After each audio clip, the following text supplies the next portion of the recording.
this video, I will show you how to make the Fendi trend edit. Firstly, add the images you want to use, then select all the images and apply the 3D layer tool. Then add a camera layer and add null layers and link the camera to the nulls and then make the nulls 3D. Now you can adjust the character's positioning, making the Z position 1000 more per character, which makes them go further out from the camera, which gives you that zoom in effect from the camera. You also want to put them left to right, one left and one right and one left again and one right again, and the final one should be in the middle.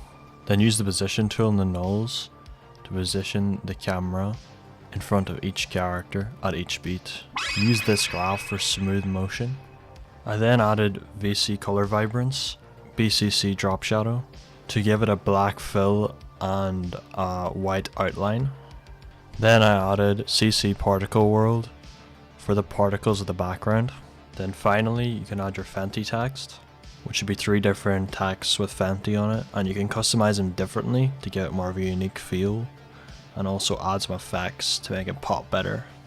And finally that's it, this should be your result.